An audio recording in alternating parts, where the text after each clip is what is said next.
ময়মনসিংহের ত্রিশালে ভিত্তি স্থাপন হলো বাংলাদেশ অলিম্পিক কমপ্লেক্সের। প্রকল্পের সম্ভাব্য খরচ প্রায় ৩৮,০০০ কোটি টাকা। এশিয়ান গেমসের মতো আসরে বাংলাদেশের স্বাগতিক হওয়ার স্বপ্ন পূরণ করতে চান অলিম্পিক অ্যাসোসিয়েশন সভাপতি ও সেনাবাহিনী প্রধান জেনারেল ওয়াকারুজ্জামান। ময়মনসিংহ থেকে ফয়জুল ইসলামের রিপোর্ট, ক্যামেরায় ছিলেন ফখরুল হাসান।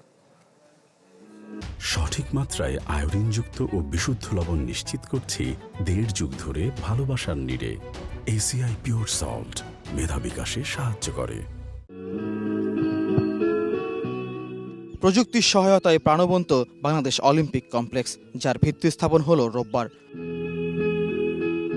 রাজধানী থেকে ৮৫ কিলোমিটার দূরে ঢাকা ময়মনসিংহ মহাসড়কের পাশে ত্রিশালে দেশের ক্রীড়াঙ্গনের মেগা প্রজেক্টের জায়গা নির্ধারণ করেছে অলিম্পিক অ্যাসোসিয়েশন। ১৭৩ একর জায়গায় ফুটবল, অ্যাথলেটিক্স, হকি, আর্চারি, সাঁতার সহ ৩৩ ডিসিপ্লিনের ম্যাচ আয়োজন, অনুশীলন, আবাসনের ব্যবস্থা থাকছে এই কমপ্লেক্সে। হবে ৩টি ইনডোর আর ৬টি আউটডোর স্টেডিয়াম, যা আগামীতে এশিয়ান গেমসের মতো আসর আয়োজনে আত্মবিশ্বাসী করছে অলিম্পিক অ্যাসোসিয়েশনকে। এটি হবে দক্ষতা উন্নয়ন, নেতৃত্ব তৈরি এবং বিশ্বের প্ল্যাটফর্মে আমাদেরকে পৌঁছে দেবে। আমরা চাই আমাদের দেশের পতাকা বিশ্বের সব জায়গাতেই থাকুক। তো তার জন্য যেই আমাদের স্থাপনা প্রয়োজন, আমরা আশা করি সেটা পেতে যাচ্ছি।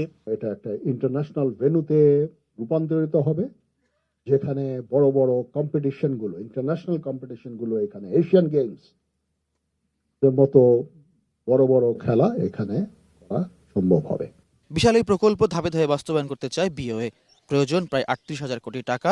সরকার সহ দেশি বিদেশি বিভিন্ন প্রতিষ্ঠান আর সংস্থার দিকে তাকিয়ে অলিম্পিক অ্যাসোসিয়েশন।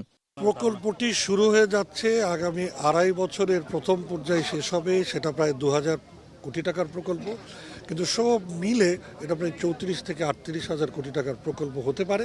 কিন্তু আমাদের সবারই একটু মানে কি বলে রাখে সম্মিলিত প্রচেষ্টা থাকতে হলে এই সমস্ত সমস্যা হবে না, ভালো নয়। তবে জিনিসটা খুব স্পিডিলি করা উচিত, কারণ আমাদের যুব সমাজকে আকৃষ্ট করা দরকার বিভিন্ন খেলাধুলায়, এবং এটা রেসপেক্টটা যেন আমাদের দেশে গ্রামে গঞ্জে ছড়ায় পড়ে আর কি। বাংলাদেশ অলিম্পিক অ্যাসোসিয়েশনের এই উদ্যোগে পাশে আছে সেনাবাহিনী, ভিত্তি স্থপতিবৃন্দ করেছে নকশা, পরামর্শক হিসেবে আছে যুক্তরাষ্ট্রভিত্তিক প্রতিষ্ঠান ডিএলএ প্লাস। বিস্তীর্ণ এই ভূমি দেশের ক্রীড়াঙ্গনকে দিচ্ছে নতুন দিনের হাতছানি। এখানেই ১৭৩ একর জায়গায় গড়ে উঠবে স্পোর্টসের mega project Bangladesh Olympic complex. সম্ভাবনা বাড়বে আন্তর্জাতিক গেমস আয়োজন আর দেশের ক্রীড়াবিদদের সাফল্যের। ফয়জুল ইসলাম, চ্যানেল 24, ত্রিশাল, ময়মনসিংহ।